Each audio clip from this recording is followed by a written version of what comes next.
Assalamualaikum warahmatullahi wabarakatuh. Selamat pagi adik-adik sekalian.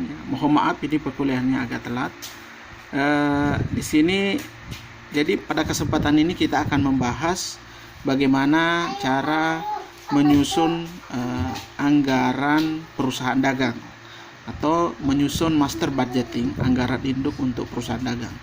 Pada kesempatan sebelumnya kita telah membahas anggaran atau master budgeting untuk perusahaan manufaktur, dan kesempatan ini kita akan coba membahas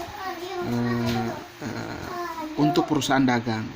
Sebagaimana perusahaan manufaktur, perusahaan dagang juga membutuhkan data-data awal atau saldo awal untuk menyusun anggaran. Di laptop saya ini di sini ya, di layar ini ada balance sheet 31 Desember.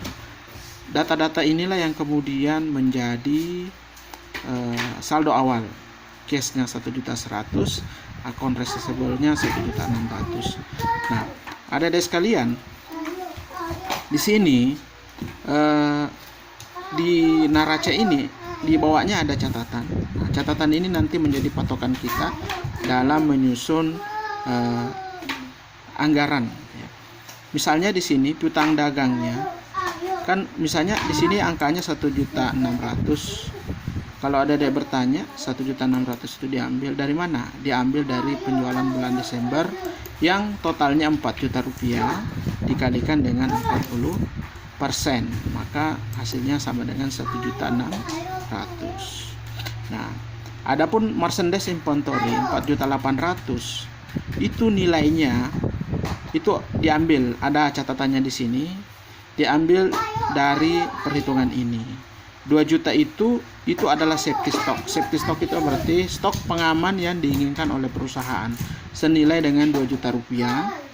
Nah, 80 dan 70% ini adalah cara untuk menentukan nilai persediaannya.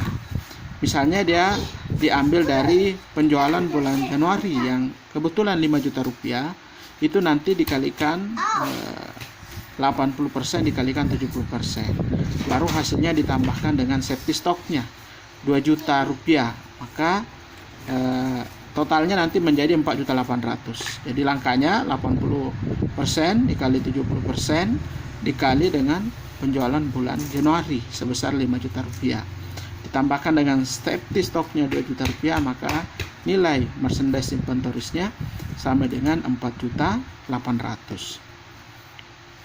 Nah, di sini juga ada prepaid insurance bisa dilihat, ada kemudian fixed asetnya bisa juga dilihat. Nanti di poin B, catatan B ini akan ada catatan lagi di bawahnya bagaimana cara atau asumsinya, apa asumsi yang digunakan untuk menghitung angka-angka itu. Kemudian utang dagang, utang dagang akun payable-nya 1.650.000 itu diambil dari pembelian bulan Desember sebesar 3.360.000. Inilah yang dikali dengan 50% sehingga hasilnya sama dengan 1.680.000 rupiah. Kemudian ada bunga jangka panjang ya 20%, 24%. Ini 24% mestinya di sini pribadi. 24%. Karena anggaran ini saya susun, kalau tidak salah itu saya susun 24%, bukan 20% ya. Oke, kemudian inilah petunjuk data-data yang dibutuhkan sebelum kita membuat master budgeting untuk perusahaan dagang. Nah, data apa saja yang dibutuhkan? Pertama itu kita butuh kira-kira perusahaan itu penjualannya atau rencana penjualannya untuk tahun 2019 berapa kira-kira per bulannya. Misalnya kita ambil di sini sampai dengan Mei. Jadi Januari sampai Mei penjualannya di sini tertera angka-angkanya. Kemudian di bawahnya ada keterangan bahwa penjualan kredit itu 40%, sisanya adalah tunai. Misalnya Januari di sini penjualannya 5 juta, maka 5 juta dikali 40% itu adalah nilai untuk penjualan kreditnya. Sedangkan 60%-nya itu adalah dijual secara tunai.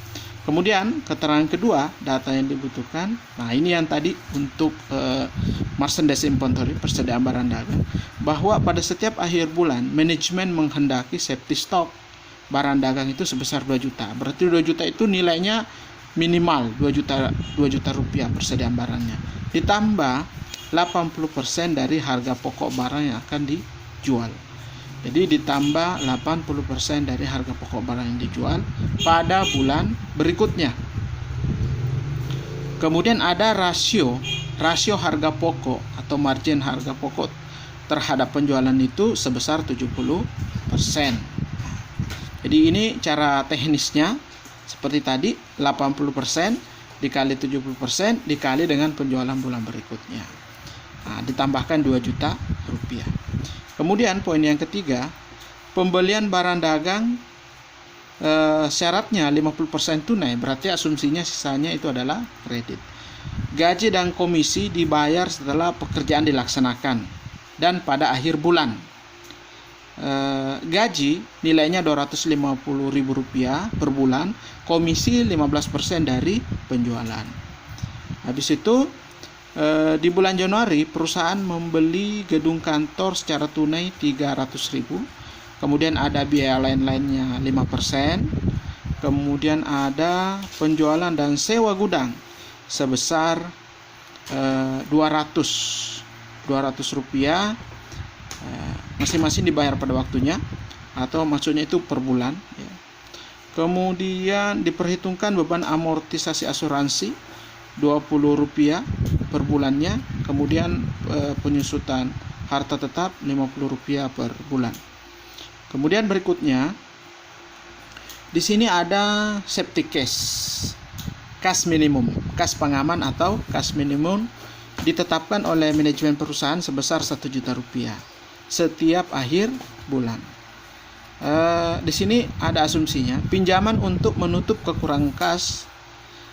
Maksudnya bahwa apabila terjadi defisit, maka perusahaan diminta untuk meminjam untuk menutupi defisitnya dengan bunga 18% per tahun. Jadi asumsinya bunganya itu adalah 18% per tahun dengan kalipatan Rp100. Artinya kalau suatu saat kita ingin membayar, maka nilai kelipatan yang minimal yang digunakan itu adalah Rp100. Bunga diperhitungkan berdasarkan pokok pinjaman dikurangi dengan angsuran.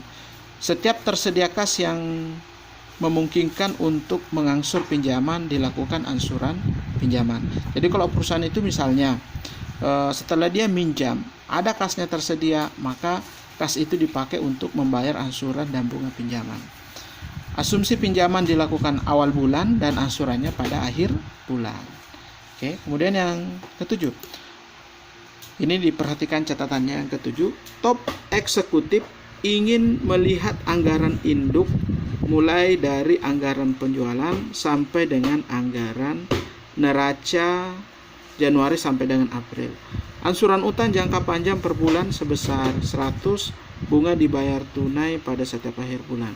Kemudian ada pajak perseroan 50% terutang. Nah, ini ada sumber dua. Oke. Nah, itu kasusnya, adik-adik sekalian, ini adalah kasusnya. Ini adalah kasusnya.